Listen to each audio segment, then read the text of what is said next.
Yes, people. Hello. So we'll quickly do the amendments for setting up of business entities and closure. Nothing major. Most of it was covered in the class only, but still I'll just run through what and all is there so that you guys will also understand. Absolutely nothing major. Chill. That's all. Clear? Huh? Okay. So we'll, whatever is the amendments I'm doing is for old syllabus, setting up of business entities and closure. So these are the topics where amendments are there. Are you, sir? What, sir? Every chapter is there. Nothing is there. You will see after we do it. Is this clear, all of you? Okay. The first one, people. Under types of companies, lesson 2. There is an amendment. It seems, people. What is this amendment, sir? Okay. One is with regards to Nidhi company, people. With regards to Nidhi company, whatever we have done in the class, read that only, people. That is only applicable. But even to be on a safer side, what I'll do, only with regards to Nidhi company, there are some changes. So only for Nidhi company, I'll be uploading one more video, which is called Nidhi company and the recent amendments with regards to Nidhi company. So watch that video alone. More than sufficient. That will cover entire things with regards to Nidhi company. That's what is there in Nidhi. So complete Nidhi, I'm just keeping it for that. Clear? So we'll see what is there in that. Next one, sir. This is, I've already told you what is this in June 23 amendment, people. What is the second amendment? Whenever people remember in Spice Plus form, if at all any person coming from a country and that country is sharing a land border with India, it can be China, it can be Nepal, it can be Bhutan, it can be Pakistan, it can be any of these countries. And if a person is coming from such country, he has to come into India and invest only after taking central government approval. Now regarding this, wherever, whichever form has to be updated, they have updated it. For example, PAS3, Spice Plus. So in Spice Plus, now there will be a provision. What? Are you coming from a country which requires central government approval? Yes or no? If you click on yes, you have to attach central government approval also. The reason and all for those people I've told in June 2023 amendment. I'm again explaining that's all, but these were already covered. So that's this amendment. So this is what I told you. Yes or no. You have to click it. Here. Okay. Now this impact has been, it is there in Spice Plus, people. It is there in PAS3 and it is also there in INC 9. What is INC 9? The declaration given by the first subscribers and directors to the company. They have to clearly say, if you are coming from a country which shares land border, you have to again say whether are you coming from central government's approval or not. INC 9 also has made this correction. So in the form they have added this information. Clear? Clear? Okay. Next one, sir. Nidhi amendment. Again, I'm telling all the Nidhi amendments. Everything is Nidhi only. I'll be putting all this in one place. Clear? Everything with regards to Nidhi company.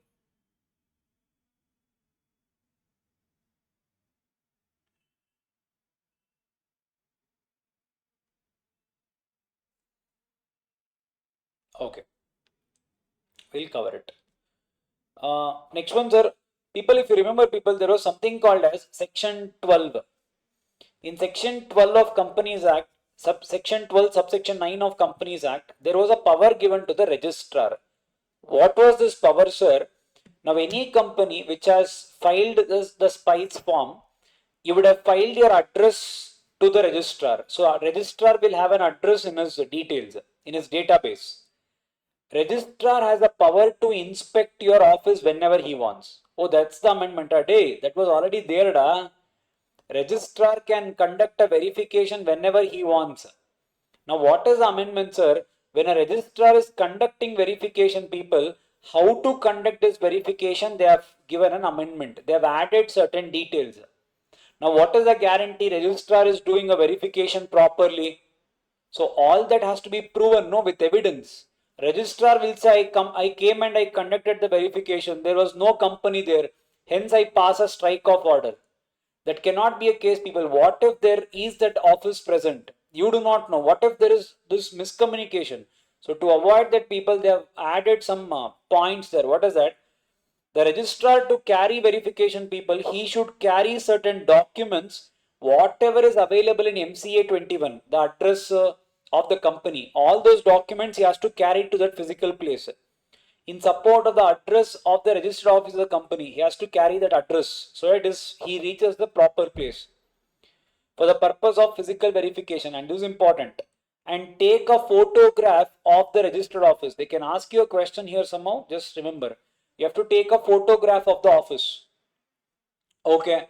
Further, a report of physical verification of the registered office of the company is also required to be in the prescribed format. He has to prepare a report, and that format is also prescribed. And those important people, the stating physical verification of registered office of the company by the register in presence of two witnesses of the locality. Meaning, sir, now what is the guarantee all this is true? Whoever are the two people in that locality, you have to take them as witness, and their witness has to be there in your report. If not, what is the guarantee that you conducted verification? So to avoid that people, they have added this clause. Clear? Done.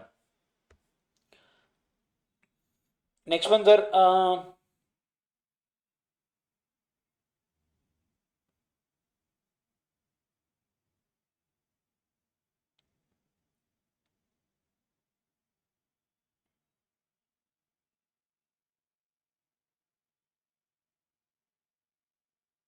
Okay, the next one, people.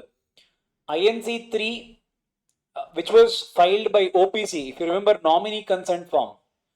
INC 14 is a declaration form. INC 15 is also declaration. All these people they are telling has been omitted.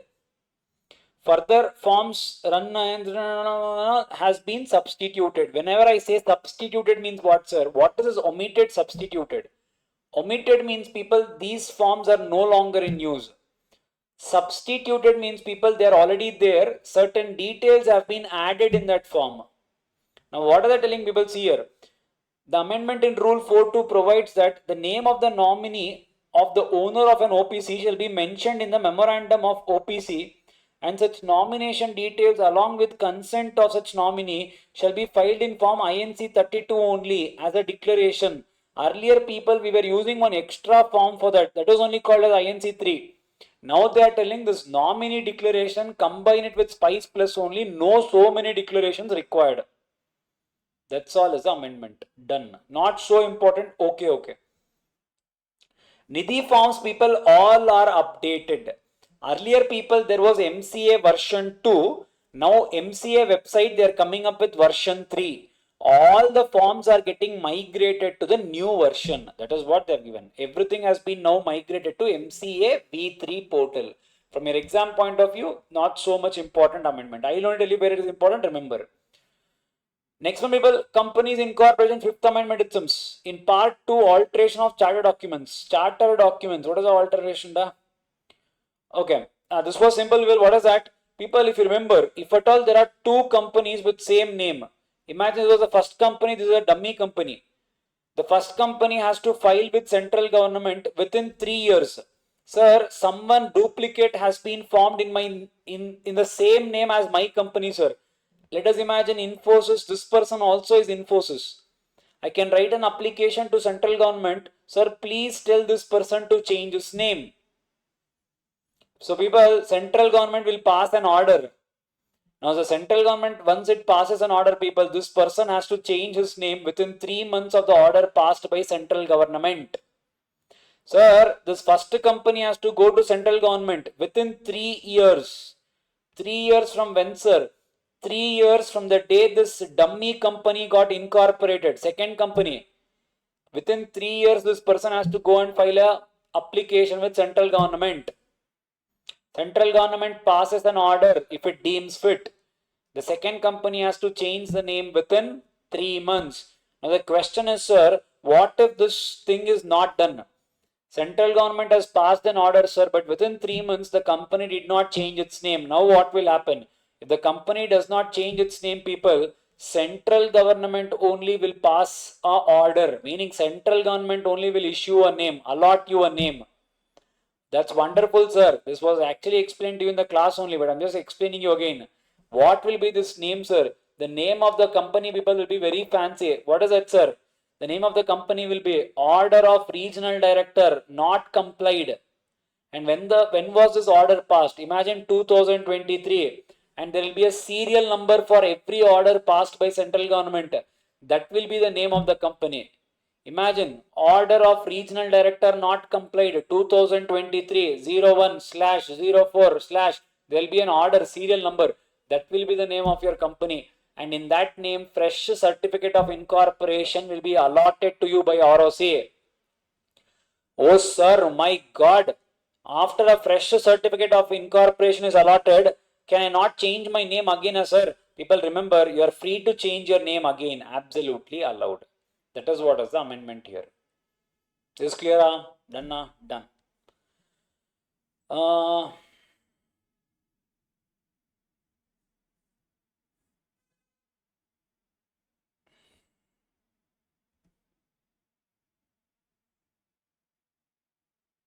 People, this is all the same thing, people. You remember the 3 years thing I told you? Within 3 years, you need to go. And next one is if the order is passed, within 3 months, you need to change. That is this. Yes, earlier different provisions were there. Now they have kept it uniform. 3 years you need to go. Within 3 months of the central government's order, you need to change the name. Done. Okay, amendment. Next ones are again okay, amendment, people. There was section 393A which gave power to central government to exempt foreign companies or any company incorporated outside India. They can exempt.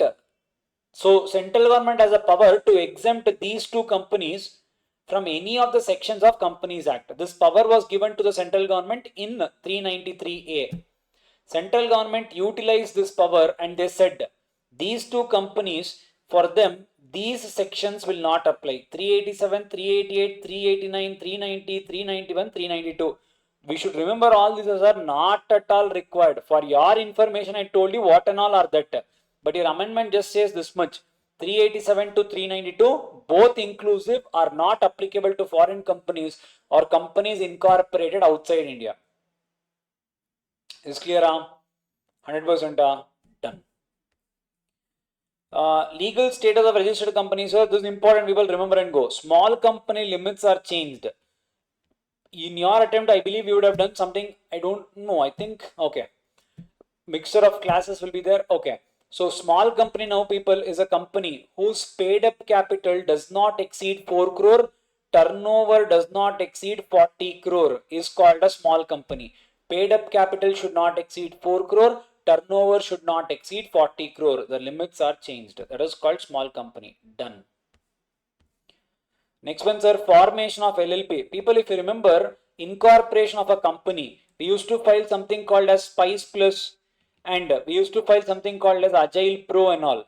Sir, why, sir? Because so many services were integrated in this form only. If you remember, around 11 services, which includes PAN, TAN, GST, bank account open number, ESIC, so many services were included.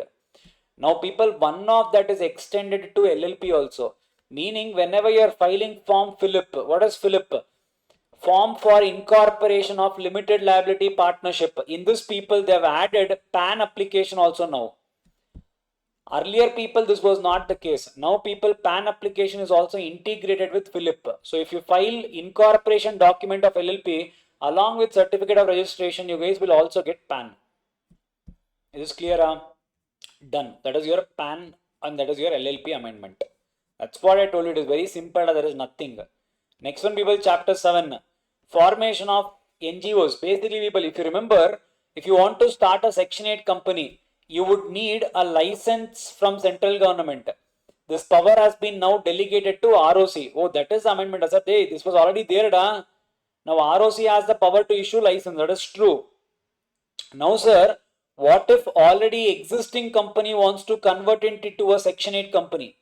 Imagine there is a private company, imagine there is a public company, they want to convert it to a Section 8 company. Now they have asked for license from ROC. ROC, people, before they issue license, they will ask your 2 years balance sheets, financial statements. Imagine if 2 years is not there, you are recently incorporated, at least give 1 year's financial statements along with board's report, audits report, everything. All this will be published, people, and notice will be given to all the authorities. All the authorities, people, will be given a notice. So all the authorities can be people, now say for example, state government, department or any ministry of central government, state government, all these people, they will have an opportunity to object. 30 days time will be given. If none of the people object, then people deciding all this, ROC is going to give you a license. Until then, people, a license will not be given. Is clear? So for the existing company, 2 years or 1 year financial statements, and a notice will be issued 30 days time. If any objections or anything, I will take everything, people, based on that I will decide the matter. That's all Section 8 companies amendment. Nothing is there, people, not so important also. I'll tell you where it is important. Remember just that. Next one, people, amendment in conversion of companies. Whenever you are converting OPC into a public company or a private company, they have reduced the attachments, people. You just have to file now. Whatever are the earlier ones, you have to file fees along with altered MOA, altered AOA. So OPC to private or public company, they have reduced the attachments. However, other ways, people, private company to OPC, they have added the attachments. You have to give additional attachments. What is that? Altered MOA, altered AOA, copy of notice of every creditor with application of conversion, affidavit of directors confirming that all members of the company have given their consent. So for the conversion, directors have to give a declaration. I have asked all my shareholders, everyone have agreed. Next one, copy of NOC of every creditor. No objection certificate should be taken from every creditor. That has to be also attached. Clear? Done. That's your amendment. This one I have told you in the class only. MSME limits have been changed, people. Micro, small, medium. Now, if at all a company has to become a micro, small, medium, people, you have to satisfy both investment and turnover. To be called a micro enterprise, people, your investment in plant and machinery should not be more than 1 crore rupees, not more than up to 1 crore, you are a micro. Turnover should not be more than 5 crore rupees. Small, people, not more than 10 crore, turnover not more than 50 crore. Medium, people, investment not more than 50 crore, turnover not more than 250 crore. If you satisfy that, people, you will be called as a MSME. Sir, how should I be called a MSME, sir? How is it possible, sir? You have to apply for MSME registration. Now that MSME registration only is called as, people, Udyam registration. So there is something called as Udyam portal. You have to apply there, people. There is zero fees, no money will be taken, zero documentation. Everything happens on self-declaration basis. You need not take someone's signature and all. If you are a person, people, just your Aadhaar will do, people. Based upon your Aadhaar, you guys can apply. Sir, I have multiple products. For each product, I have to take multiple MSME. No, people. One person can take only one MSME. Under that only you can add any number of products or any number of services. It's clear, that's all. See here, Udyam registration is an online simplified procedure for filing of registration which enables MSMEs to obtain registration. Registration process, people, the form for registering shall be as provided in Udyam registration portal. That's the portal. There will be no fees. Aadhaar number shall be required. Aadhaar number of whom, sir? Sole proprietor, his Aadhaar. HUF, you will take Aadhaar of Karta. If it's partnership firm, you will take the managing partner. Active partner's Aadhaar. If it's a company, whoever is the authorized signatory or LLP, authorized signatory of company or LLP, you will take their Aadhaar.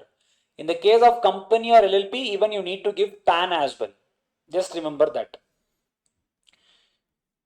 Yes, in case PAN along with its Aadhaar number, authorized signatory shall provide its GST and PAN along with Aadhaar number. Okay. In case an enterprise is duly registered as an Udyam with PAN and deficiency of information for previous year when it did not have PAN shall be filed up on self-declaration basis. Now, sir, earlier, sir, imagine if I'm a company, now they are telling I have to file PAN. Imagine, sir, previously if I have registered myself without filing PAN, I have to self-declare that why I did not file PAN. Yes, sir. No enterprise shall file more than one Udyam registration. One enterprise, only one Udyam registration. Whoever intentionally misrepresents people, meaning basically if at all you are filing any information wrongly to get the benefits, you will be obviously subjected to a penalty. The penalty is not there in our act.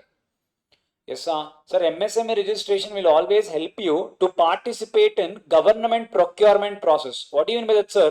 It is also called as people GEM. GEM means people government e-marketplace. Meaning, sir, this is a website if you see. Government e-marketplace. What is this, sir? If government wants to buy anything, people, they will call for a tender, all that.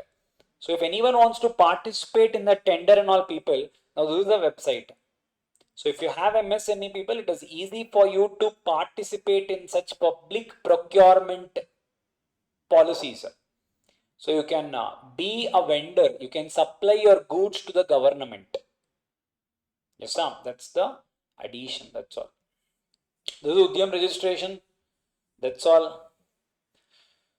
Next one, sir, intellectual property. I had done this, people. This has been repeating for the last 2-3 amendments. So I have done it in the class only. It's nothing but, people, if you remember, for startups and all, we had seen one thing. Application fees for the startups, people, 80% of the patent fees and all will be exempted. The same procedure, people, now they have extended this benefit even to the educational institutions. Whether government run or central government, state government, or recognized by central government or state government, they will also enjoy, people, this 80% fee exemption. Sir, what if I took fee exemption, later on I transfer my my educational institute to someone else? People, today you get a fees exemption, tomorrow if you transfer your name to someone else, whatever is the difference, meaning I have given you 80% exemption, no, that has to be paid by the purchaser, whoever is purchasing it. That's all, that's the amendment, this complete thing. Yes, sir, 80%. Clear? Done. Next one, sir, dormant company, sir. Dormant company, there is nothing much, people. 2 attachments are exempted. When you were filing form MSC1, we were filing 2 attachments. They are exempted. Now, what is that, sir?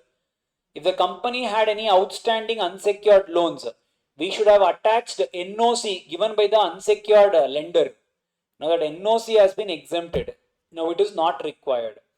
Second thing, people, the requirement to enclose certificate saying there is no dispute in the management. So, sir, the directors and all, we are in talkative terms. This was an attachment. Now that is also no longer required. So 2 attachments are removed. One is NOC you take from unsecured creditors. Second one is, people, you have, the directors were giving a declaration that the management or with regards to ownership, there are no disputes. That declaration has been exempted now. Why? They felt it as unnecessary. That's all. Okay. Next one, sir, strike off, sir. In strike off, people, you can expect a question. Important. Now, what is that, sir? First amendment, people, you remember that, what is that? Section 12, subsection 9, registrar conducting a physical verification. The 2 witness, photographer, all those things are incorporated in strike off forms. Because, people, if physical verification is done and if it is proven that you are not conducting the business there, the first thing the registrar will do will lead to strike off of your name, no. So the application has to support whatever is amendments they have given. So the forms, people, they have amended in such a way that they incorporate whatever are the amendments. That is what is given here. STK1, STK5 and STK5A pertaining to opting the checkpoint. The companies is are not carrying on any business or operations as revealed in our physical verification carried out under that has been added. Clear? Okay. Now this is important, people. This is where there will be a question. My guess 90% there will be a question. What is the question, sir? What is CPACE? There is a new thing that has been added. What is CPACE in strike off chapter? People, now listen carefully. Sir, listen carefully. Now, what is this CPACE, sir? CPACE stands for Center for Processing Accelerated Corporate Exit. Centerisms, meaning they have created a new body. For what? For processing Accelerated, meaning people processing means you're taking the applications. Applications for what? Applications for accelerated. Accelerated means what, people? Speedy way. It is done in very fast, speedy. You're doing it very soon. What? Corporate exits. What is corporate exit? Corporate exit means companies who wants to exit. Meaning what, people? Strike off. Center for Processing Accelerated Corporate Exit means CPACE. So very simple, people. ROC sir is there? No. Every region, now Karnataka, Maharashtra, Tamil Nadu, Kerala, every state, people, we have our own ROCs. So whenever you guys were filing strike off application, so moto, voluntarily you will file, no. So whenever these applications were filed, people, it has to exit very soon, quickly, it has to be easy. But people, already our ROC is overburdened with these applications. They are not able to do this strike off very quickly.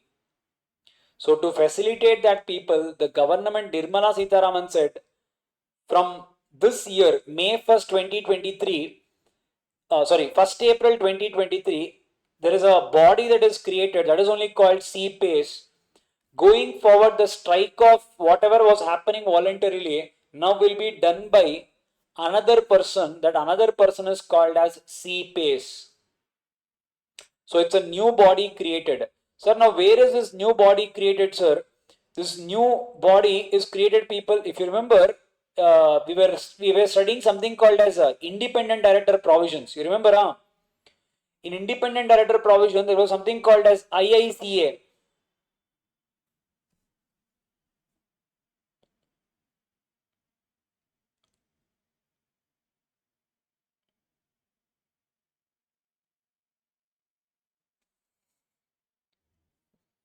Okay, we'll see that.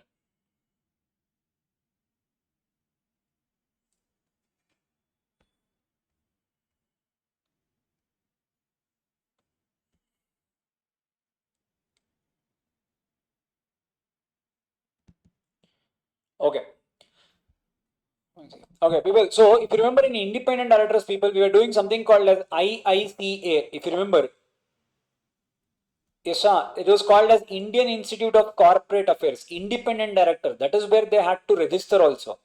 The same place, people, if you remember, it was in Manesar, Gurugram, IICA. So people, now this IICA, under this only, people, they have set up something called as CPACE. So people, now read, has established a center for processing CPACE shall be located at Indian Institute of Corporate Affairs, Manesar, Gurugram. Wherever IICA is situated, people, there only, people, CPACE is also situated. Now in this CPACE, people, they have also appointed one person. That person is called as registrar. Yes, he one is also called as registrar only. He'll be called as registrar CPACE. So whenever you guys file an application for strike off of company, people, now instead of going that application going to our regional registrars, now it will be handled by registrar CPACE, not by our individual registrars of our locality. So now everything will be handled in center. That's all. Understood? Pakana. That's all. That is, people, this amendment, nothing else. So remember, where is it situated? It is situated there. Nirmala Sitharaman ji, because of ease of doing business, you want to exit also. Effective 1st April. Now, how is it done, sir? See, people, an application for removal of name. People, forms are also same. Forms and all has not changed. Numbers, everything is same. Just that where it will go has changed. That's all. So, sir, the form will STK 2 only, people. Yes, will be filed with the registrar CPACE. So registrar of instead of calling it as a registrar of that particular state, it will go to registrar of CPACE. Application fees, sir, 10,000 rupees. Sir, according to the amendment, sir, now people, if you remember STK 2, we would have written what are the attachments to file. You would have written something called as special resolution. Now in STK 2, this special resolution is not required. So that is what is the second amendment. According to the amendment, now estimation shall not be accompanied by a copy of special resolution. Done. The registrar center for processing CPAs established under this shall be the registrar of companies for the purpose of exercising functional jurisdiction of processing disposal of application made in form STK2 and all matters related thereto under section 248 having territorial jurisdiction all over India. So whatever our ROC was doing, ROC for this 248 will be considered as registrar of CPAs. Further, form number STK2, STK6, STK7 are substituted. Meaning, sir, earlier there was different content. Now the content to incorporate all of this is substituted. Meaning, information inside is changed. Forms are same. Clear? And remember one thing, people, before you go for a voluntary strike off, whatever your financial statements, annual returns, everything, people, has to be up to date. Before that, people, you cannot go for a strike off. That is one more amendment. The company shall not file an application for removal of name unless it has filed overdue of financial statements and annual returns up to the date. Once you file all that, people, only then you guys can go for a strike off. Is clear? Same thing here also. If at all the registrar initiates strike off, and if you want to file the strike off application, even for that you have to file first financial statements and annual returns. Further, once the notice of strike off under 248(5) has been issued by registrar for publication in official gazette, to action initiated 241, a company shall not be allowed to file the application under this sub rule. Meaning, sir, once it's a registrar filed strike off, people, official gazette notification is given. Now you are not allowed to file any other application to the registrar. Done. That's the amendment. That was a major amendment. That's all. CPAs, remember and go. That's what they may ask you. Yes, sir. And reasonably okay amendment is this. Now, what is that, sir? Sir, in corporate insolvency resolution process, people, the first thing is, people, is always a resolution process. If CIRP fails, people, we will go to liquidation, if you remember. Now, liquidation is more important, people. Why? Because we want wider participation of people. We want more and more people to, come and bid or participate in the auction so that we will be able to sell the assets of the company for a better price. So to facilitate that, people, they have in a way reduced the stringent or a strict rules with regards to conducting the auction. Now conducting the auction is a little easy so that more and more people can participate. Second one, people, with regards to selling of the assets, Papa, one liquidator will be there. He would need a support. To give the support, people, he can form one committee. That one new committee can be formed. Now that is also an amendment. Understood? Now what is it? We will see. According to the liquidator has been empowered with greater autonomy during a liquidation process compared to resolution process. Okay. The participation of stakeholder is not much elaborated in the code. The liquidation regulation provide for a consultation committee known as stakeholder consultation committee. You can form stakeholder consultation committee. What is that? Which has representation from who will sit in that? Secure financial creditors, unsecured financial creditors, workmen and employees, government, other operational creditors, and shareholders, partners, everyone are there. Why? To advise the liquidator on matters relating to the sale of the assets. Oh, sir, so whatever we advise, liquidator has to listen to that. No, people, remember, the advice of this committee is not binding on the liquidator. It is just for a support. Sir, second part, sir, the participation of large number of buyers in the process is the key to better realization of the value of the stakeholders. So, for me to sell it properly, I want more and more people to participate in the auction. How is that done? Keeping this in view, the liquidator shall not require payment of any non-refundable deposit or fee for participate in an auction. Meaning, sir, earlier, people, if you just want to participate in an auction, there was a fee, it seems, to take part in the auction. Now that has been removed. Also, that which provides the earnest money deposit. Now, what is it? Earnest money deposit, sir. Earlier, people imagine I won the bid. I gave the best bid, so I got this asset. So, people, when you are in the auction, people, there was a particular percentage. Now, imagine, people, if the asset size I won was 400 crore, I had to pay around 100 crore upfront, so that they will believe that I'm going to pay this rest of the 300 crores in a certain point of time. They used to give me time.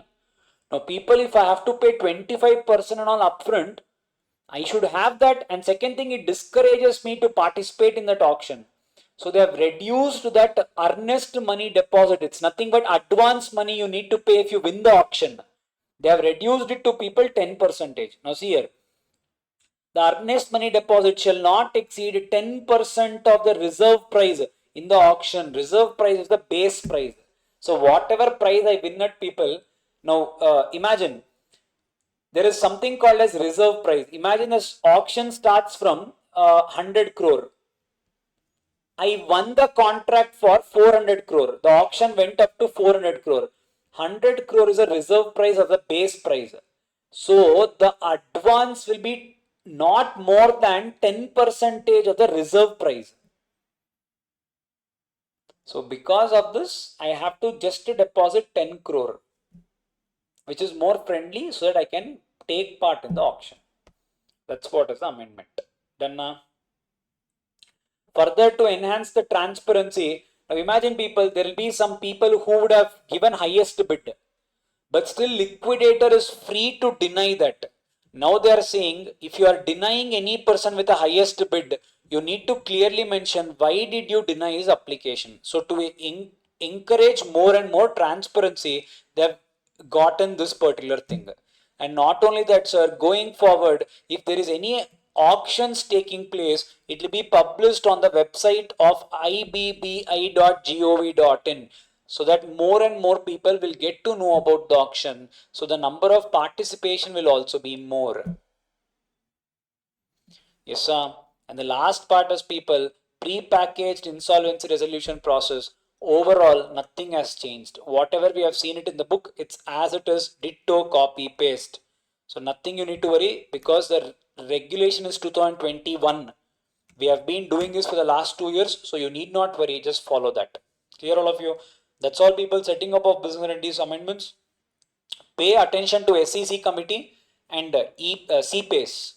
Rest and all is okay. I'll be uploading one video on Nidhi company. Watch that. More than sufficient. Done. Thank you so much. We will see you. Bye bye. I hope you guys understood something. Let me know if you guys have understood, and wish you guys all the best. Good luck. Thank you so much. See you.